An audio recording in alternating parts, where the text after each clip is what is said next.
we're taking live from Vaders Castle on the road now. Another brand new episode of the Book of Boba Fett, Chapter 2, The Tribes of Tatooine. This is a really, really top tier episode of Star Wars. His facial expressions when he's fighting are some of the best things in the episode. So good. The absolute savagery on his face. Like a bantha. He's bobbing up and down.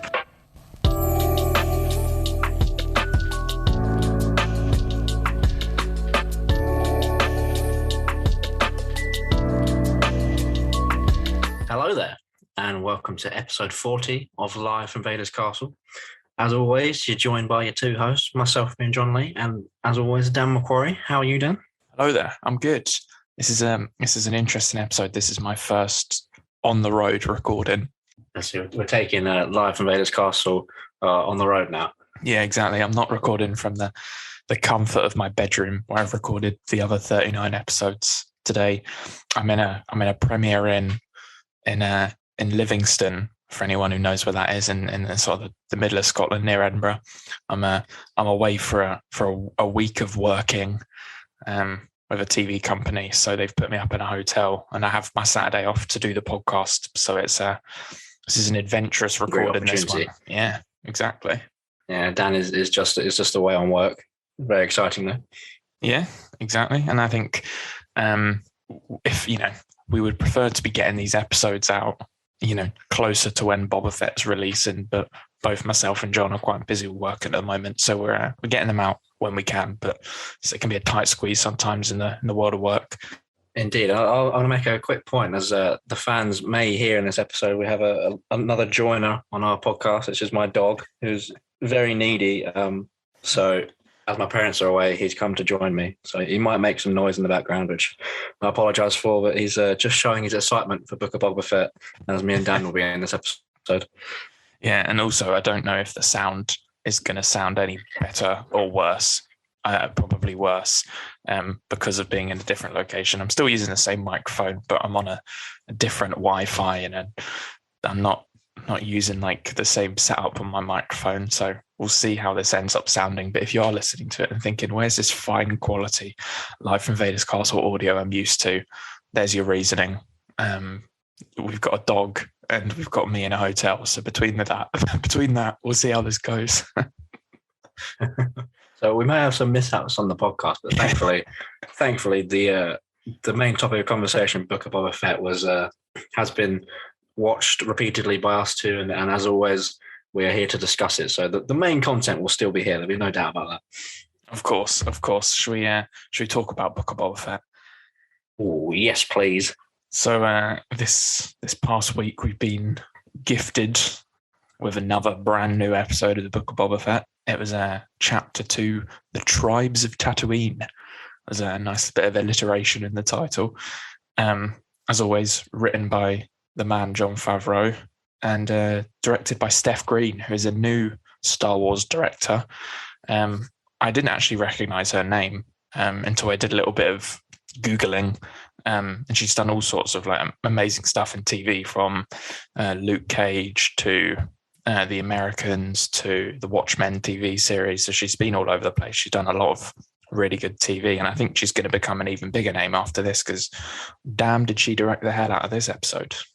Yeah, I mean, I didn't recognise her name either, and that's a good few TV shows to have on your resume there. I mean, some very good shows like Watchmen is obviously very good if you haven't seen it.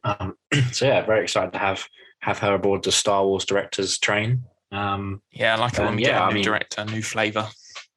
Yeah, I mean, me too. I mean, I remember when we've spoken about Mandalorian before and stuff. Every time we get a new director, it's always a fresh perspective on Star Wars and the characters that we're used to. So I think she's done a very good job on this Book of Boba Fett episode. So yeah, welcome to the Star Wars universe, Steph. Yeah, definitely. And I think, as far as I'm aware, I think it's her only episode this season, but I'm sure maybe she'll be brought back to do another episode on Mando season 3 or another show. So hopefully one to stay around, because this was a brilliant episode. I think, my opinion, I think I prefer it to the first one, and I did really enjoy the first one.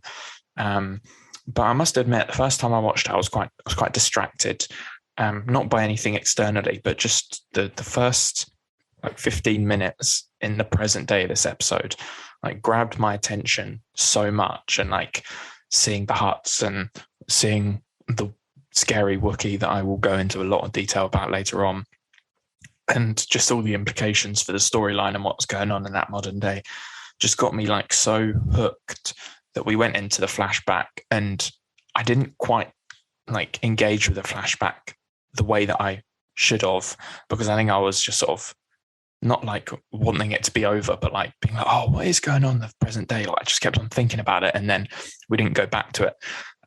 So I've watched it 2 more times since, and those 2 times since I've really been able to appreciate like what the flashback did in this episode. And now like looking back on it, like I think the flashback chunk of this episode is the strongest in terms of like storytelling and character and that sort of thing. Definitely looking forward to getting some episodes with some more present day stuff happening, but I think the flashbacks have done a lot of the heavy lifting now. But yeah, I think this is a really, really top tier episode of Star Wars. Some like beautiful storytelling and character development and world building and lore and lots of stuff that really ties into the real world as well. So yeah, I thought this was a very, very strong episode of television. Yeah, I completely agree. I mean, obviously, a key benefit of this episode is it's, I think, 20 minutes longer, 15, 20 minutes longer than the first episode, which obviously gives the director a lot more time, and obviously Jon Favreau a lot more time to fill stuff in this episode, because the, as you say, the flashbacks made up the majority of this episode, and I think did a lot of the heavy lift in this episode, but I mean carried most of the story. I think, yeah, as you say, it was like the first 15 minutes was like present day stuff, which I completely agree with you was very captivating, and as you said, very excited to see where that goes next week. But I think, yeah, the flashbacks I think were very strong in this episode. I mean, they filled in a lot of, like we were speaking about it afterwards, obviously watching the episode, that if there was like minimal flashbacks from now on, I still feel like they've told the story they needed to. So I think this episode did a lot of storytelling in such a short amount of time for the time span between obviously Boba escaping the Sarlacc pit and then we seeing him in The Mandalorian. Like if they only had like 1 or 2 more flashbacks throughout the series now, I feel like they've told that story very well in this episode. So I think I'm kind of hoping, as same as you, that we get a few more present day scenes, especially after the reveals in this episode with the present day stuff. I mean, obviously you've got the huts and the scary Wookiee you mentioned, as we will get into later. So I'm very excited to see where that goes. Yeah, definitely. And I think, as per usual with Star Wars, there's always, discourse with certain people within the fandom who decide that they just hate anything that Disney puts out. But I almost like got to a point where I was like reading some people on Twitter, and I was like, sometimes I just feel like the quality of stuff that we get with Star Wars is like too good for the actual fans. Because I was rewatching the episode just this morning, and I was like watching the scene when Boba was like crafting his gaffy stick, and like the music and the way it was shot and like everything that scene represented. And I was like, this is absolutely like beautiful, intelligent, like the sort of storytelling that if it didn't have the name Star Wars on it would be nominated for Oscars and Emmys and that sort of thing. And thinking like there's so many people who just think, oh, there's no explosions, therefore it's rubbish. And I'm like, come on, can you not see like how like stunning this like just story of like a man completely changing who he is because he's learning from these people who have previously been treated as savages, and they're actually just people as well. And I could go on and on about sort of the annoying discourse around Book of Boba Fett at the moment, but I just think they're doing such a good job with the show, and they're doing something completely different with the show than I thought they were going to do with it. And it's taken me a bit of time to sort of realize what it is that they're now doing with the show instead of what I thought they were going to do. But I'm so glad that this is the route that they've ended up going down, because I think it's like, in terms of character storytelling, I think it's some of the best character work we've had in Star Wars in a long, long time. So yeah, big up the team. Yeah, I 100% agree with everything you said there. Like some of my favorite scenes of the last 2 episodes have been, and some of the things where I think the best storytelling has been the flashbacks, like with the Tuskens, and how like Boba Fett's, how like their culture and way of life is like affecting Boba Fett, and how he's like seeing a different way of life and a different point of view on the galaxy and on how people, are treated across the galaxy and stuff. I think my favorite shot out of the whole this episode was like literally like one of the final shots. I think it actually is the final scene before it cuts the credits. When they're just after that scene you just mentioned of Boba getting his making his gaffy stick, and they're like around the fire doing that like sort of traditional like war dance sort of thing with all their sticks. I thought that shot was absolutely fantastic, and it just shows so much, as you say, like storytelling, like culture, like emotion, which I think is fantastic. I mean, it really reminded me of just like, obviously, Tamara Morrison is from New Zealand, isn't he? Yeah, he's indigenous to New Zealand, so he's proper like part of the Maori culture and everything like that. Yes. So that that scene at the end like really reminded me of it gave me the same sort of feeling. You get like watching like the Haka before like an All Blacks game, stuff like that, like a proper cultural war dance sort of thing to show a different side for these Tusken Raiders, as we've talked about in the last episode, but of Boba Fett. Really giving these Tuskens a culture and something that we can, you can learn more about if you're interested in like viewing like view them in such a different way. And I thought that final scene really captivated that for me.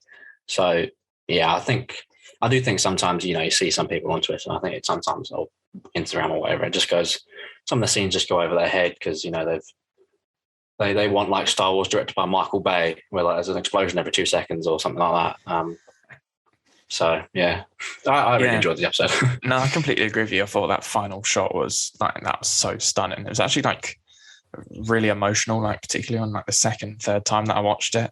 It's like just seeing him just completely become a part of this tribe essentially, and sort of taking part in the tribal dance. But it was them accepting him. It wasn't the other way around. Like it wasn't like, Boba's decided, oh, I'm going to accept them. It was the other way around. It's like, no, it's their tribe and they're accepting him into it because he's the outsider. And obviously in Star Wars, we used to sing the Tuskens treated like the outsiders. But in this story, Boba is the outsider. They are the indigenous species of Tatooine. They lay ancestral claim to the Dune Sea. It's their territory, and he has come to them. And this is the point where they finally like welcome him in. And I thought, that scene at the end, the dance, but those three scenes going from them putting his sort of the black cloak, the black Tusken garbs onto him, and like with the music and everything, to him building his gaffy stick, to that final scene, I was like, geez. Like the guy working on the score, like the combination of the guy scoring who we talked about last week and Ludwig Göransson's clear sort of hand in all the work with the music, to like the cinematography, to just the writing and everything. I was so impressed by it. And I think just on reflection, the fact that they told the story that they're telling at the moment, the fact that it's Boba Fett, like this character who's just been known for like 40 years for being, ruthless, badass, rarely showing any emotion, obviously, until we saw him in the Clone Wars, but he was essentially a faceless figure until we saw him in the Clone Wars. And the fact that they've just completely broke down that sort of, I guess it has become a bit of like a toxic masculine trope of just like strength is like not saying anything, strength is like not being emotional, and that completely broken that down to give us this character in a completely like vulnerable setting, but him still being triumphant, still being tough, still being a leader, but also being accepted into this group of people who sort of actually have a very similar life outlook to him, and even more so are like continuing to improve his outlook on the world. And he's, learning about respect and learning about helping people and learning about what it means to be part of a family. Because I think there was that, obviously I don't even know how to describe it, the weird lizard trip that he went on when he got the sort of spirit journey that he went on, which I thought was, again, really stunning. And all of that sort of representing him, breaking free from like sort of the shadow of his father and his past life and all that stuff, breaking free of it and finding this like new family in this tribe, I think is just like really, really classic Star Wars storytelling, but done so uniquely and so differently. And just to see on Twitter as well, so many people who are like Native American or indigenous I think indigenous is the correct term. I apologize if I'm getting this incorrect. But people who identify with the Tuskens in this episode so much and see themselves being represented in that way, I just thought it's like, I saw a lot of people talking about it on Twitter and saying how emotional it made them feel. And it's so nice to see just a completely different cultural aspect of our world being told in Star Wars, but being told in a way which is very different to the way that mainstream media has been doing for years, which is always like, you know, the white guy wanders into the woods and these people are the savages that they have to fight. And, you know, it's a trope that's been used for years and years. And it's, you know, gotten to the point now, I think people clocked onto the fact of how disrespectful it is. And I think it's good that Star Wars is kind of, ironically, the fact that Star Wars is the brand leading the way and actually telling these stories about sort of these cultures so beautifully and so poetically. And I think the fact that Tamara Morrison is a part of this, and I reckon his hand and his influence is probably all over the storytelling as well. You could particularly feel it in the scene you were talking about, John. That tribal dance does feel a bit like a haka, something like that. So yeah, just really impressed with the direction that show's going. And just, I thought this whole flashback, you know, after watching it 3 times, I'm just like, yeah, this is some of the most beautiful story. I mean, it's quite similar to Dances with Wolves, which is a very well-known film, but I think the way they do it is just, yeah, it's beautiful, beautiful stuff. I could go on and on and on, but I won't.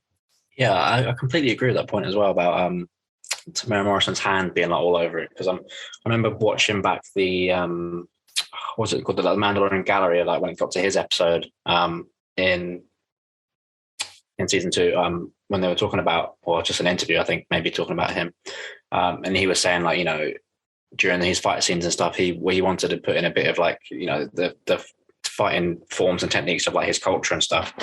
Just in those few fight scenes, he had like his gaffy stick and things, you know, and his facial expressions are obviously very, very indicative of like the war dances you see on like the Hacker and stuff. You know, that if you watch it closely, you know, it's not just about them with their movements and their arms and legs. It's also about, you know, their facial expressions and stuff like that. So I'll be very interested to see, you know, I'm hoping they do obviously like a gallery version of the Book of Boba Fett as well. And I'd be very interested, or just an interview with Tamara Morrison, and I'd be very interested just to know how much influence he has had on like those certain particular scenes. I'm sure he's had quite a lot, because I can imagine Jon Favreau has probably written like a skeleton of maybe some of those scenes, but then he's come to, I assume he'd come to like Tamara and be like, how can we make this be as realistic, or, you know, as I don't know what I'm trying to say, but as realistic as possible. And respectful as possible as well. Respectful, yeah. To something that will mirror things from like your culture, and like I'm sure maybe they'll bring in some other stuff from other things to make it respectful and like realistic and things. So yeah, I'll be very interested to see how he's taken it, you know, Tamara Morrison, and how his influence on that, because, you know, I've seen a few people on, you know, online and stuff talking about how obviously Boba Fett was a character, but we never saw his face and stuff. But in these 2 episodes, obviously we see him. Obviously in the past flashbacks, it's always, he hasn't got his helmet, he's lost it, so he's always just barefaced. And obviously some people don't like that, but I think it works really well in the past when he's with the Tuskens and stuff. Seeing like Tamara Morrison's like facial expressions when he's fighting, or just like in general, I think adds so much to the character that we previously didn't have before. And I think then it makes the scenes like in the present when he does have his helmet on, you can sit back and kind of work out what he's saying from like his body language and stuff, because we've seen it in the past. That makes sense. So it's not just like a faceless figure anymore. Mm-hmm. It's a character that even though he's masked up, you still feel like you have like a connection to, because we've had these like, I don't know, runtime of like 45 minutes in total, seeing him with the Tuskens like fighting and stuff. You know, his facial expressions when he's fighting are some of the best things in the episode. So good. The absolute like savagery on his face, and he's like beating down, you know, there's the Nikto gang, the biker gang. Yeah. when he pulled the gaffy stick out on him after using the rifle, and there was like 3 of them, and he was just looking at them. His facial expressions were unbelievable. He's so good at it. Yeah, it adds so much to the character that I think, we could have missed out on. Yeah, definitely. And I think the way that they've handled Boba Fett's character in the flashbacks, particularly in this series, is probably my favourite aspect of the series so far. I mean, I am very interested in all sort of the crime and the underworld stuff that they're getting into the modern day, but the way that they're addressing Boba Fett's character, tying it into Tusken culture, which is something that I'm just completely fascinated by. And before this series started, I know that me and John had talked about it quite a lot on our Mando rewatches, and we're saying that we hoped that it would be something that they explored. So I think past us would be glad to know that they have, and they've done way exceeded my expectations. But I just thought that last week was a very like a very physical. The flashback scene was a very like physical rebirth. Coming out the Sarlacc pit, being left for dead, being beaten, bruised by the Tuskens, and then proving himself to be accepted among them as at least an outsider who, they would not beat and use as a prisoner, to then this episode being, I felt it was like much more of like a spiritual rebirth. Obviously the scene with the lizards being a very, very sort of spiritual scene, obviously, and this dream. And I feel like it's, very much him coming to terms with who he is as a person, and finally breaking free of who Boba Fett is, and stepping forward to craft a new version of himself, which I think is a really, really I think it's just such a more interesting direction to take the character than to say, let's just keep Boba Fett the exact same as he's always been. Because I think anytime you do that with characters, it just tends to get a bit boring. I think characters will always have sort of one central thing about them that will never change. With Han Solo, for example, he's always just going to be sort of cocky, optimistic, and thinks he can win at anything. But the Han Solo we see in Force Awakens is not the same as Han Solo we see in Return of the Jedi, because of 30 years of life experience in between the two, but you can still tell it's Han Solo. And I think they're doing something nice with Boba, where he still feels in the modern day like Boba Fett, but a very different Boba Fett. And I think the flashbacks are doing such a good job of really reinventing this character, but giving an incredibly detailed and incredibly philosophical explanation as to why he is such a completely different character. And they haven't just done what I was worried they were going to do. It's just like, this is how we escaped the Sarlacc. This is how we got the robes. This is how we found out that Cobb Vanth had his armor. And this is how, they could have easily done that and just done it in one episode, but they've decided to take their time and tell a real character-driven story. So I can't believe how much I'm getting obsessed with Boba Fett as a character now, going from a character that I cared so little about to a character that, really, really holds a place in my heart. Is just, hats off. Yeah, I'm glad you're on the Boba Fett train now. That's a good pun. I think train. Yeah. I think as well, I mean, with modern day television, like there's been numerous times over the last 5 years, maybe I'll say 5-6 years, where characters have gone through like some sort of character change or like character development, and there's been a lot of backlash for that, because like it's not very well fleshed out, or like it seems completely different to what we've seen previously. I know you just made the point about like how Han Solo changed, but like it was, you could explain it, and then at the core he was still the same character. I mean, we've had numerous ones over the past. I mean, like Game of Thrones just pops into the head of people, like, a change in character and people being like, this isn't right, like that makes no sense and stuff like that. I mean, there's probably a few more I can think of, maybe like in Arrow, there's a few I can think of.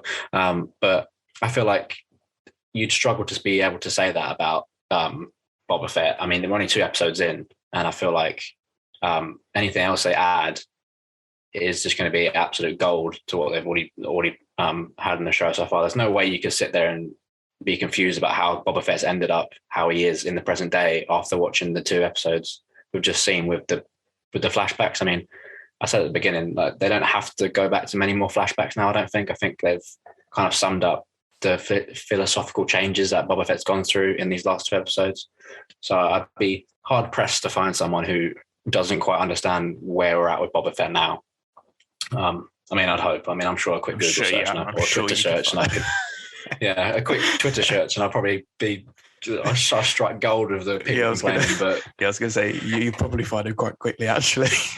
But that's what Star Wars brings. People have their opinions based on where they started with Star Wars, and some people don't like this current take on Boba Fett. But I think they are certainly in the minority. The vast majority of people that I've seen, even from people who have been very critical of a lot of Disney's recent stuff.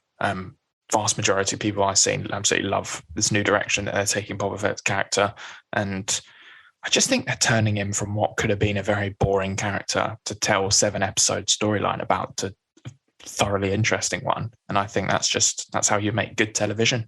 Yeah, exactly. I mean, we said it last week when we were talking about the first episode, like you could have easily gone for a TV show of, each episode was like Boba Fett in some gladiator ring, like killing someone or many people.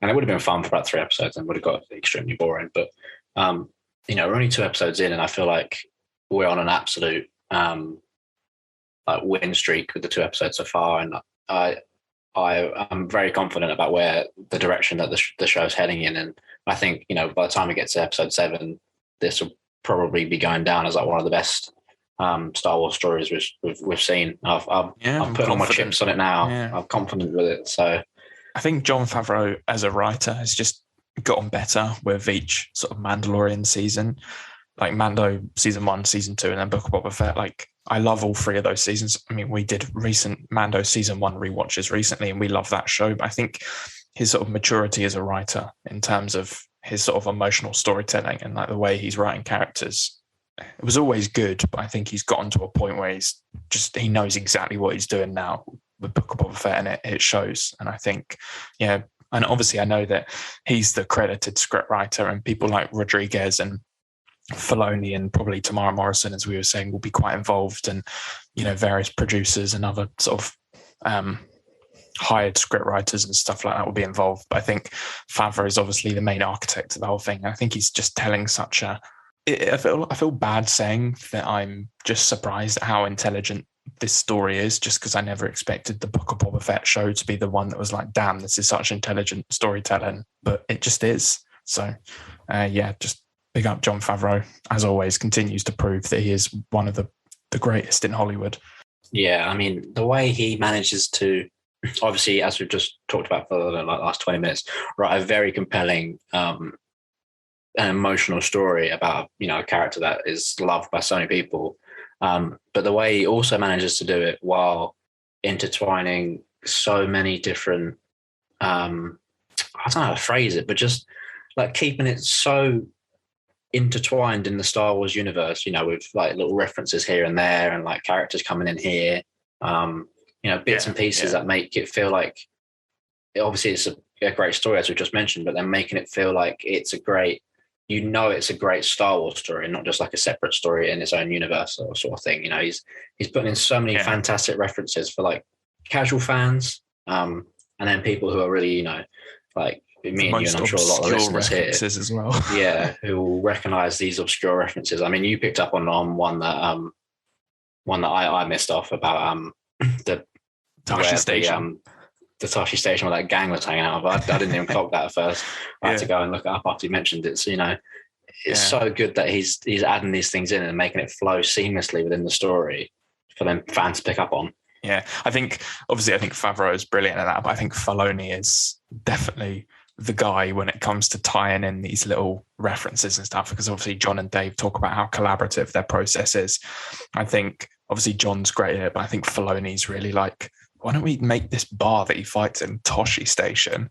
Why don't we have Cammy and Fixer there, those 2 characters that were in a deleted scene from A New Hope, which hardly anyone in the world has seen, but for the few people who have will understand the reference instantly. And it's just such a Dave Filoni thing, I reckon. Yeah, I mean, when I actually looked it up after you mentioned it, I was like, God, Jesus, he's plucked that from nowhere. Like, that is a niche reference that he's added in here. I mean, it's just, the Toshi Station thing is, I think, especially because of the was it like last year? Well, obviously it's 2022. So I mean, like, was it 2021 or 2020 when Mark Hamill tweeted out that picture of him at the Toshi Station? I feel like it must have been like early last year. But I feel like it got a bit more hype, and I reckon that was the time when Dave or John was probably writing this early stages of the scripts, and him and Dave were like, "Oh, should we add this in?" Like, wow, it's popular.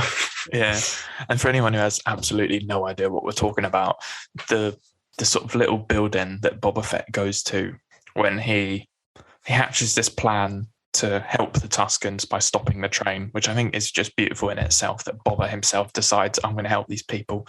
Brilliant stuff. But the place he goes to, the sort of little bar, is Toshi Station. Now, Toshi Station is only ever mentioned in Star Wars by name only, which is when Luke Skywalker says his famously whingy line in A New Hope, I was going to go to Toshi Station to pick up some power converters. So this is Toshi Station. This is where Luke wanted to go to pick up his power converters, but it is seen in a deleted scene from A New Hope, so it never made the final cut of the film. And Luke goes there and meets up with Biggs, the fellow rebel pilot that he flies with in A New Hope, and then two characters called Cammy and Fixer, who are Biggs and Luke's friends from Tatooine. And those are the two people that we see sat at the bar. The guy who sort of confronts the Nikto gang and then gets beaten up, that's Cammy and Fixer, Luke Skywalker's old friends. So, it's a really obscure little Easter egg. They could have had that fight in any bar or any little building, and it would have sort of done the exact same thing. But it was just a fun little nod to the fans, and it just really deepens the lore of Tatooine, really, of just, this is a place where people go and hang out, and occasionally it gets messed up by little local gangs, and takes a man like Boba Fett to come in and brutally beat them up with a gaffy stick. Yeah, I mean, rewatching it obviously this morning after finding out what that Easter egg was, I mean, it just made me think of like obviously Luke's pal, is it Fixer, the guy that gets beaten up? Fixer must be sitting there thinking like, these guys are stealing my food in this bar. Like, I'm best mates with like Luke Skywalker, one of the most like famous Jedis across the universe. Killed the Emperor, destroyed 2 Death Stars, and this geezer's stealing my dinner. He's like, I'm not having this. Well, it's really funny in. They used to call Luke Wormy. Like, that was their nickname for him. So obviously he was their friend, but they called him Wormy. So I bet that they just like afterwards, after seeing everything Luke went on to do, they're like, damn, we were a bit harsh on him, weren't we? Yeah, I mean, I can imagine even on the small desert planet of Tatooine, in the middle of nowhere, even they've heard of Luke Skywalker's escapades across the galaxy. So.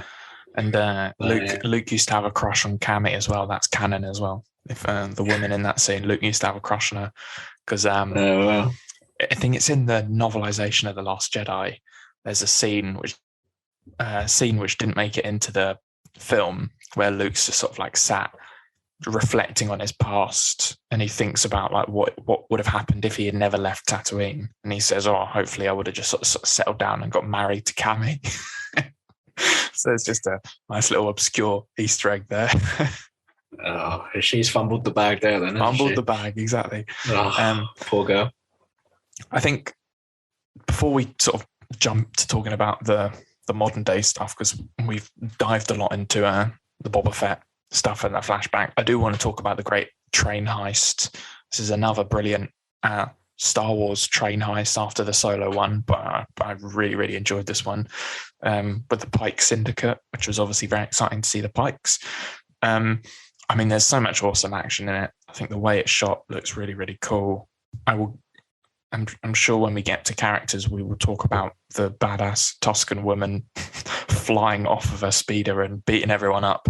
But I did just want to talk about the little scene after the train heist, where like Boba is sort of like speaking to the Pikes, and there's the bit with the spice and everything. But the line when they say like, "Oh, we thought they were just uncivilized raiders," and then Boba sort of defends the Tuskens and is like, this is their ancestral home. They laid claim to the Dune Sea.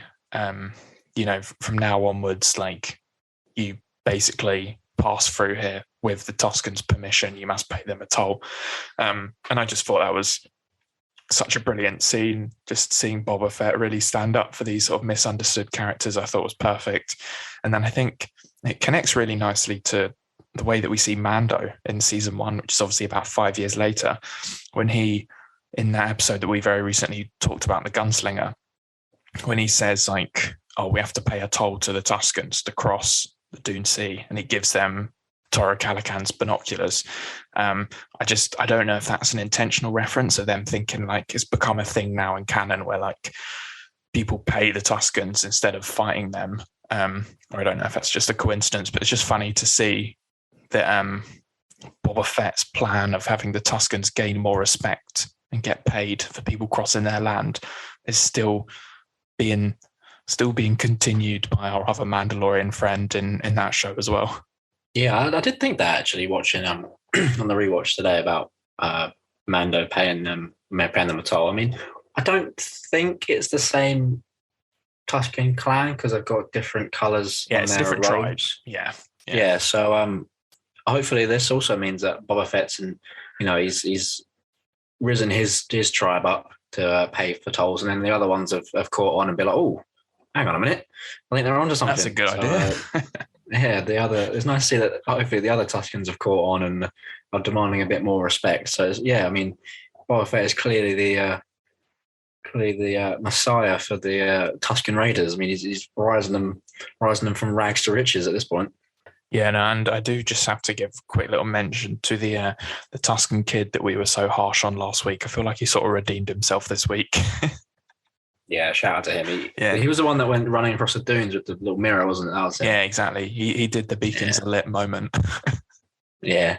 Gondor calls for aid. Yeah, exactly. So we were harsh on him last week, but I feel like he redeemed himself this week, and Boba respects him, so I respect him. Yeah, I mean, again, fantastic writing from Jon Favreau to make us hate this character so much in the beginning to then now we're like, this man serves a purpose. Like, he's got my respect. Yeah, definitely. Is there anything else that you want to talk about? I mean, we could talk about the flashback for hours on end. Is there anything else you want to add before we talk about some of the modern day stuff before we move on to our characters? No, let's move on to modern day because I think we could literally be here for hours talking about the flashbacks. Yeah. So modern day storyline, which was obviously the shorter part of the episode, but is where we opened. Sort of quite simply put, Fennec picks off where she was last week. She brings in the assassin. They find out that the mayor sent him. They confront the mayor.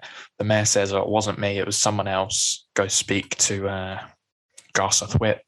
And then they go speak to her, and then some drums start.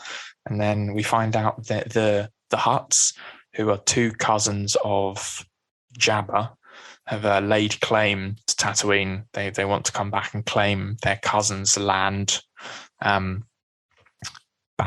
from Boba Fett. And I guess introducing another faction of contention in the storyline here, whether these Hutt twins are going to essentially be the big bad of the series. Not 100% sure yet, but they're certainly going to be a difficult pair for Boba Fett to deal with. I mean, I was just so excited to see Hutts appear. I always had a bit of a feeling that we might see a Hutt or two in this series, but the fact that in episode 2 they gave us a pair of Hutts, I just thought they looked really good as well. I thought the CGI held up quite well. The fact that one of them was like cleaning his face with like a little rodent was just hilarious to me. Obviously them being carried on a litter, which is something they talked about a lot in the 2 episodes. And then like the music as well that like kicked in when the Hutts came around the corner was like so original trilogy, like Return of the Jedi style, like Tatooine music that we've heard before. So yeah, I was so excited. Like my jaw dropped to the floor when I saw the 2 Hutts appear. And it definitely just sets up something really interesting for Boba Fett to deal with. So yeah, that modern day storyline, all the crime syndicate stuff is really starting to kick off now. Yeah, it is. I think the addition of these 2 Hutts really is ramping things up with the crime syndicates or crime underworld on Tatooine. I think they'll be in this show for a few episodes as like the main antagonists that maybe send off like bounty hunters and stuff after Boba for a while. I think they'll be in the show for a couple episodes, just because, yeah, the Hutts are obviously the most notorious crime family in the Outer Rim, if not the whole galaxy. So it'd be a shame to have them disappear after like next week or something if they get killed off. But yeah, I'm very excited to see them. I mean, everything you just said, I completely agree with as well. I mean, it's fantastic CGI, and it was nice. It was very exciting to see them. I was just gonna say that the them being carried on a litter really made me laugh. Obviously, as it was mentioned in the week before, and then some of the, I don't know, slaves or whoever is carrying them, their acting I think was fantastic as well. Like every now and again you see them like straining and like having a little shuffle, or like some of them have got like an absolute well pissed off face, and it's just I thought that was very brilliant directing. Yeah. So Steph Green's done a great job there. Obviously being like on set, being like, all right, come on guys, just like you look pissed off, you like look like you're going to fall over any second, sort of thing. You know, fantastic additions to the scenes. Obviously very intense scenes of the Hutts and Boba, like, you know, the interchanges between the two of them, like threatening to kill each other and all this sort of stuff. Boba trying to be menacing and the Hutts trying to be like Godfather mafia sort of intimidation. And he's got these, the guys carrying them underneath who are just there for comical effect if you notice them. And then if not, then you still got a great scene. Yeah, it's like when you're carrying a bag for ages and you have to swap hands. It felt like that, of like all those guys being there just like, oh, for goodness sake, we've been doing this for hours, man. But yeah, I agree. I think Boba Fett did a good job of really standing up for himself. He came across quite strong, confident, menacing. I think it was, you know, having his Gamorrean guards behind him and then, you know, cutting back to Fennec a couple of times of her sort of like readying her blaster rifle and that sort of thing. All that worked really, really well. Them sending their gladiator Wookiee out was another awesome moment that I'm saving for our character discussions for me to just spill all my excitement about that moment. But any of you who, you know, reads Star Wars will know exactly what I'm talking about here. But obviously that moment was really powerful as well. I just think it added that extra. I thought the mayor's an interesting character. I like the fact that he's an Ithorian and they've got the translator and that sort of thing with it. Really cool. Voiced by Robert Rodriguez, by the way, which is another little cool Easter egg. He's a cool character, but I think there needed to be someone above the mayor to make this storyline more interesting. I think we'd been talking a lot about Crimson Dawn and that sort of thing, which may or may not play into this whole thing, but having some Hutts, come on. This is what we're talking about. This is the Tatooine mafia storyline that we've all been wanting. Some slugs involved, and I'm so here for it. Yeah, me too. I mean, I think the mayor was actually quite an interesting character as well. I think, obviously I still feel like he is definitely the one that sent those assassins.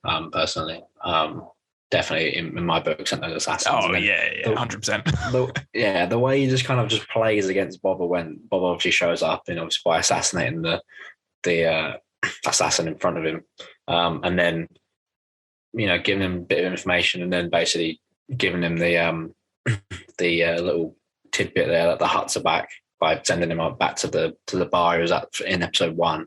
I think he's going to be a really interesting character in future episodes. I think because he seems to be, you know, playing a very intricate game of chess with Boba, and I think it's going to be very interesting in the future episodes to see just how he tries to play Boba for his own gains. And I want to see if Boba catches on and ends up just killing him. Yeah, and I think it was really interesting that he was winding Boba up by just referring to him as a bounty hunter, and like he gave him the bounty for killing the assassin, and then he said something like, "Can I give you a bit of advice? Running a family is harder than being a bounty hunter." And I think Boba Fett obviously says the line of dialogue that we heard in the first trailer, you know, "I'm not a bounty hunter," trying to show that he's a completely different person. But all these people are just trying to push Boba back to being this character that he was in the past, and the sort of disrespect, the shade, the mayor's throwing at him, I thought was brilliant. And I loved the line when like Boba turned around. I can't remember what the exact line is, but he turned around and he called the mayor by his name. It's like Mok Shaiz is his name, but just the way that Tamara Morrison delivered that line. Is it something like, "I don't want to play your games, Mok Shaiz," or I can't remember what the exact line is, but just the way that Tamara Morrison delivered that, of just being like, "I know what you're playing at and I'm not having it. I'm not having any of it." Just comparison to last week where we saw Boba struggling with dealing with obviously the assassins and sort of people, chatting shit to him, basically. I think in this episode, even though everyone's still going for him, I think he held his own quite well, and it was good, some fist pumping moments to be like, yeah, Boba, you tell him. Yeah, I think Tamara Morrison did an absolutely fantastic job delivering a few of the, well, obviously delivering all of his lines, but there was a few definitely in this episode that like stood out, especially when Bob was trying to seem a bit more intimidating and holding his own. Like, I think that line, I think go back to now Hutter was a great one as well. Yeah, and then I think when he says your sister, I think he was talking to the Hutts, and he's like, your sister's right. If you want this, you're gonna have to kill me. And it's just Jesus, that was intense. Like, he's fully just taken that challenge head on. He's not scared at all. I think it was perfect delivery for that line. Or one of my other favourite ones was when he talking to Garth Whip and he said, "You're sweating like a Gupta from Mustafar." I don't even know what that means. I mean, obviously we know what Mustafar is, but no idea what that insult sort of means. But I just found that really funny as well. Tamara Morrison just delivers some of those Boba Fett lines with such just prowess. It's brilliant. Yeah, I mean, he's doing a fantastic job in the role, I think, so far. And I'm looking forward, as you said, I mean, like last week's episode, you could tell he was like coming into his own a bit. And I mean, like Boba Fett, the character, not the acting wise, but, he was coming into his own a bit, and he was like, first footings down as like a crime lord. And I feel like in this episode, he's got a bit more confidence about him, a bit more behind him. And he's very willing to just, stand there and just observe that let that confidence out and just hold his own against whoever's coming at him, whether it be like the mayor, the Hutts, or whoever. And it's very exciting to see. I think they did a good job of just doing that classic thing that any good Star Wars story does, which is balance, all the sort of character and the serious stuff with some good comedy. Like, there were some great Boba Fett lines, like when the mayor said, "You sit on the throne of your former employer," Boba Fett was like, "Bib Fortuna was not my employer," just because we know how much Boba hates Bib Fortuna. Just that line made me crack up. Just Boba Fett being like, "How dare you say that? He's not my employer." Yeah, it was insulting the fact that he would be employed by such a lowly scum as Bib Fortuna. And then obviously the line everyone's talking about is back in the flashback when he's on the speeder, the like a bentha. He's like bobbing up and down. The smile. Oh, it's so funny. Yeah, I like that scene. That made me laugh. Like, yeah, I completely agree. I mean, it's always nice to balance a bit of seriousness with humor where it makes sense. And I think where they've added it in these episodes is perfect timing. It doesn't have to be serious all the time. You got to crack a joke here and there. Even someone as notorious as Boba Fett, I'm sure, has cracked a joke every now and again. Yeah, I love that they're adding some comedy to Boba Fett's character. I mean, the physical comedy of him, like delivering the speeders, my gift to you, and then we turn around and they're just like stripping the speeders for parts. Like, no, stop. These are mine. I thought it was really funny. And then Fennec as well. Like, Fennec didn't have as much to do in this episode. I hope we get the Fennec episode in a couple of weeks. But I did like her little line when like they found out the name of the assassins. It was like the Order of the Windfall, of the Night of the Wind, or something like that. And she says, overrated, you pay for the name, or something like that, which I just thought was a good little Fennec Chan line. She continues just to be a badass just with her presence of being sat next to Boba, and then tricking the assassin with a rancor and being like, "It's empty," assassin of the night, or whatever it was she said. I just thought, more Fennec Chan goodness. Hopefully more to come. Yeah, hopefully she is a great character, and I'm very excited to see more of her from future episodes. But I think she did what she needed to this episode with a bit of comedic bits and looking menacing behind sitting next to or behind Boba. So that'll do for this episode. Yeah. Should we start talking about our standout characters?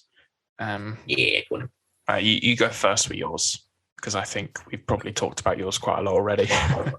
Yeah, we have. I mean, my one's a bit of a cheat, I suppose, but my standout character is like Boba Fett, but within the flashbacks. I mean, we've spoken about the flashbacks of Boba Fett literally for probably about half this episode, so I won't go into too much detail. But I just think it, as I've mentioned, it was it's a very nice aspect of Boba Fett. We get to see him coming into his own within this different cultures within the culture of the Tusken Raiders. Seeing him being vulnerable, as you mentioned earlier, but still succeeding, I think is fantastic. And I think this episode, the flashbacks Boba really just stole the show with everything that he was doing. With the dialogue, with the action, with the comedic stuff, as we just mentioned. I think they're doing a really good job of explaining how we're getting to the Boba Fett in the present timeline through the flashbacks. And I think it's working perfectly. So that was my standout character. I won't say too much else because I feel like we've saturated that character's conversation. But very, very good writing from Jon Favreau. Yeah, I completely agree. And the only thing I'll add is I think it was interesting there were some criticisms last week of Boba not being like tough enough or not being as strong as he was in the past. I feel like this episode completely puts all that to rest, because after beating the Mat Champ last week, he's now come along. He's just beaten up a bar full of Niktos. He's helped rob a train. He doesn't mess about. So he's definitely reclaimed his strength, which I think is obviously the whole point of the storyline for people who hadn't realised. But yeah, definitely agree. He was great in this episode. Yeah, he was. And I suppose that moves us on to yours then. I'm sure you're very excited to talk about this character. Yeah, so my standout character was the Tusken Warrior. That's all the character is just credited as the Tusken Warrior. However, the performer who plays the Tusken Warrior, let me just make sure I get her name right, is Joanna Bennett, who I've done a little bit Googling. She also happened to be Gal Gadot's Wonder Woman's stunt double and Brie Larson's Captain Marvel stunt double in the past. So she's a stunt performer and an actress.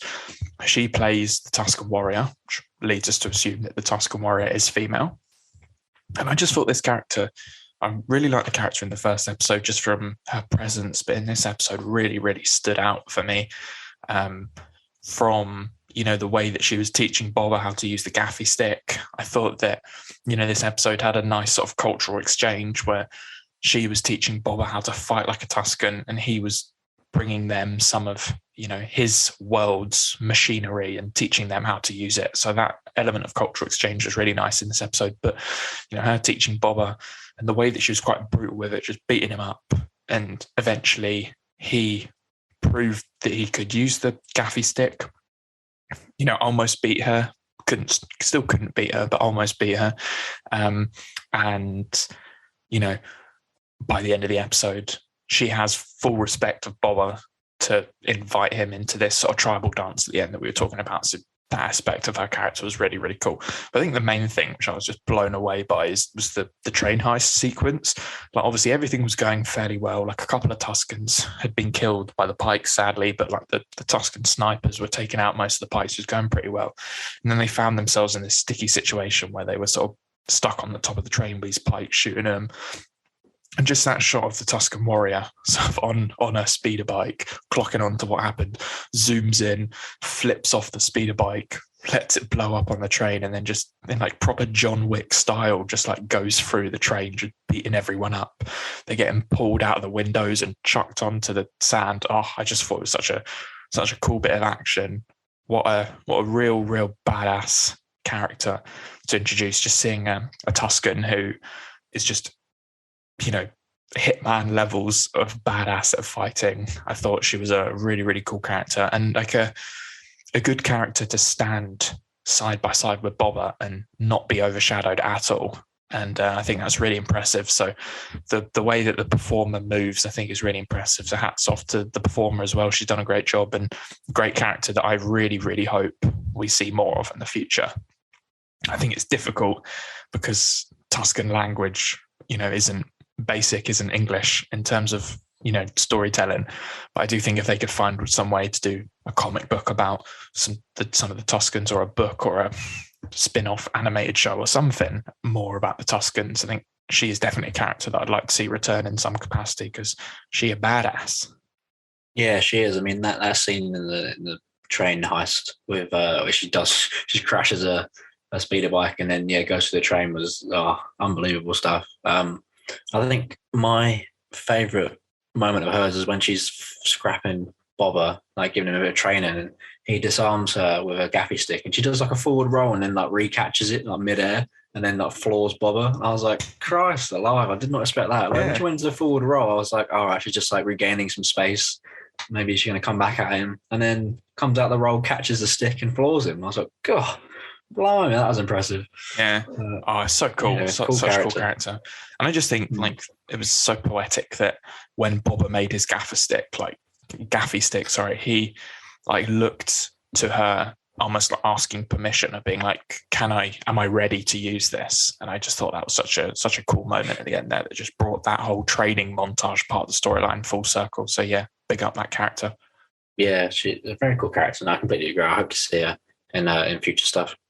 Right, should we jump onto our favourite little segment, our favourite background characters? Yeah, I do like this section. Yeah, you can go first, John, because I'm sure that I'm going to talk for like 10 hours about mine. Yeah, cool. I'll go for mine. Mine is a character that we saw for, I don't know, like 20 seconds, if that, but I think he has some absolutely fantastic dialogue lines, and that was the City Hall clerk. So basically the receptionist for the mayor. I think, when Boba strolls in, looking all menacing, armed, you got Tukamoran guards behind him, Fennec Shand, and an assassin tied to a rope. I think this City Hall clerk did a fantastic job of just stalling them completely and just looking like completely blasé as to what was going on. I think, when Boba Fett arrives, he's like, "Oh, I'm Boba Fett, here to see the mayor." And the clerk's just like, Boba Fett. He's no, you're not on the list, mate. And, sort of thing. It's like, Jesus Christ, you got one of the most notorious bounty hunters in the galaxy standing right in front of you, and you have the audacity to be like, sorry, I can't see you on this list. And like, what an absolutely fantastic fellow. The balls on this man is absolutely fantastic. So yeah, he's won my standout character award there for just being completely blasé as to who is standing in front of him and just could not care less. Yes, I thought that was some really good Jon Favreau comedy in there for that. I think he sort of reminded me a little bit of what was her name? Peli, the character from Mandalorian, who sort of had that same sort of attitude of like a character that you would easily see somewhere in the real world. Like obviously this guy being like a desk clerk and her being like a sort of confused mechanic, but then putting them in a Star Wars world where they're trying to talk to this like scary warrior in a helmet. And I just think the comedy that they created out of that in both those circumstances worked really, really well. And yeah, this little scene made me laugh. And it was this little look on his face where like the major domo came in and like shuffled him out of the way, and he was like, "Oh, okay." Yeah. It was a great bit of comedy there from Favreau to add this into the scene. Completely agree. He had a great mustache as well. He did. He did actually have a fantastic mustache. So he's got extra bonus points for that. Shall I finally talk about my favourite background character? Yeah, go for it. So I was incredibly excited to see the big, scary, black-furred Wookiee appear in this episode. And I say background character, I imagine this character will not be a background character in further episodes, but for this episode, he really was there just to stand and look scary. So I'm treating him as a background character for this episode. But I am, of course, talking about the mighty Wookiee Black Chrysanthemum. Now, for anyone who doesn't know who Black Chrysanthemum is, he is a gladiator, bounty hunter, ruthless, terrifying Wookiee who was introduced in the comics, the Marvel run of canon Star Wars comics. It started in 2015. He was in the Darth Vader comic, he was in the main Star Wars comic, and then it was in the Dr. Aphra comic. He's essentially started off his life on Kashyyyk, was kicked off Kashyyyk because he was too brutal and ruthless and the Wookiees had had enough of him. He ended up being a gladiator for a certain amount of years, just murdering people. He was sort of a bit physically augmented. Like I think they put metal around like his the bones in his fists, so his hands and his claws are extra strong. And then he became a bounty hunter for Jabba the Hutt for many years. And then after being a bounty hunter for a while, he went and befriended Dr. Aphra, who's another brilliant canon comic character, which I hope we see. But I mean, anything's possible now. This is particularly exciting for me because I think this is like the first appearance of like a character who was originally made for a comic in live action. So that's obviously a massive deal that we're, Jon Favreau and Dave Filoni and team care enough about the canon comics to say, yeah, we'll take a character from the comics and bring them into live action. I think for people like me who read all the comics and try to keep up with all the books, it's really like fulfilling for like to see comic book characters come to life on the big screen for Star Wars, because you just sort of expect that these comics, whilst they're canon, they're sort of a bit adjacent to the main storyline, and these characters that you learn to love in these stories are never really going to make it to the big screen. But in this case with Black Chrysanthemum, it has. He does know Boba Fett. They did a job together for Darth Vader back in the day. So the very obvious look that the two of them gave each other, and the fact that Boba Fett referred to him as a gladiator, shows that the show is acknowledging the fact that they know each other. So I think that when the two of them get round to fighting, oh boy, it's going to go off, because Black Chrysanthemum is a pretty terrifying beast, and him and Boba Fett are going to have some fight on their hands if they do come to blows, which I'm sure they will.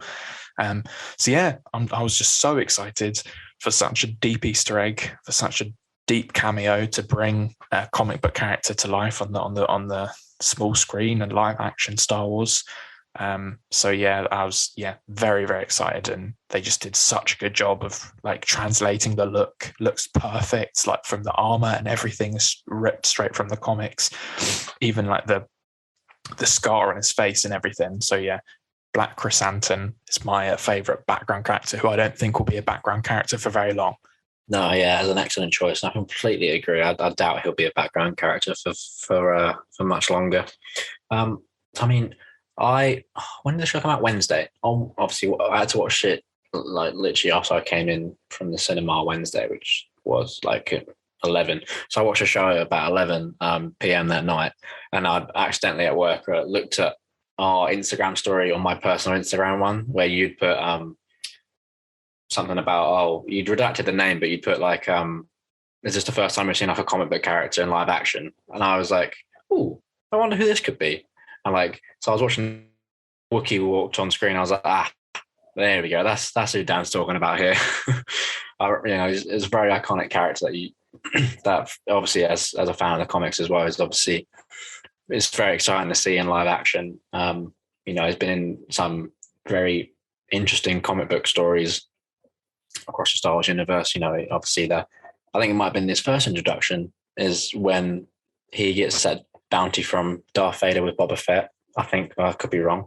And obviously, he teams up with Dr. Aphra and a lot of stuff. He's quite prevalent. Chewbacca at one point. Yeah, fights Chewbacca. He's quite prevalent in like the main Star Wars storyline for a while when Vader's trying to hunt down Luke and things. There's a storyline, I think, I haven't read it, but he goes up toe-to-toe against Obi-Wan on Tatooine, I'm pretty sure. He kidnaps where he gets his scar from. Yeah. Yeah, so obviously, him and Obi-Wan have a fight. Yeah, so this is a character that in the comics has had, a lot of great hit moments. So it's very exciting that we get to see him in live action now. So yeah, excellent stuff from Jon Favreau and Dave Filoni, bringing him on board.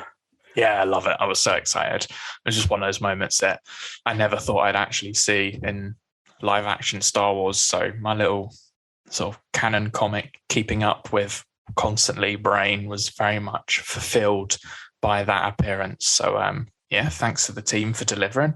My hope is that we get Dr. Aphra next, because she's such a good character who I think would lend herself perfectly to live action. So here's hoping. Right. I think that's about everything, isn't it? Yeah, I think so. I mean, there's probably a lot more we could talk about for this episode, but we tried to keep these episodes to around about an hour, so they're nice to listen to and we don't ramble on for too long. But I mean, as you can probably tell, overall thoughts is we both really, really enjoyed this episode. It was another Max Rebo appearance. Have to say thank you again for more Max Rebo. Overall, I thought this was a beautiful, beautiful episode of TV. Some great action, some good little comedy, but some really brilliant character development for Boba Fett, some great world building in regard to the Tuskens, and this newfound respect that I think the whole world now has for the Tuskens as characters, I think is very well earned. So yeah, I'm really excited for next week. I think we're going to get lots of more Hutt, Black Chrysanthemum action next week. So I'm very, very excited for it. And it's just making me think, who else might be involved? If the Hutts are now involved, who else might the Hutts be hiring to deal with Boba Fett? Bosk. Yeah, I completely agree. Great episode. And I'm very much looking forward to next week's one. I'm assuming that they'll focus a lot more on the present day next episode. So yeah, hopefully a lot more action with the Hutts, Black Chrysanthemum, and I'm assuming more bounty hunters, because I'm sure the Hutts wouldn't necessarily just hire the one. They're a bit more savvy than that, and probably they're going to need a small army behind them somewhere. Exactly. Yeah. So I'm excited to see who might get introduced to next week. Yeah, definitely. In terms of when our next episode will come out, I think it will probably be the Monday after, just because, as I said, and at the beginning, I'm away with work until next Saturday. So finding time to record will probably be like end of next weekend or the beginning of the following week. So it'll still be out before the following episode's out. So you'll still get your Boba Fett recap, but you just have to be patient with us because we're busy lads, aren't we, John? Yeah, we're on that grind, got to make that bread. But yeah, thank you very much for listening. If you enjoyed the episode, make sure to like, subscribe, follow our podcast so you don't miss an episode. And if you could leave a review or a rating on, if you listen to it on Apple, leave a review. If you listen on Spotify, leave a rating. It really helps and it'd be appreciated.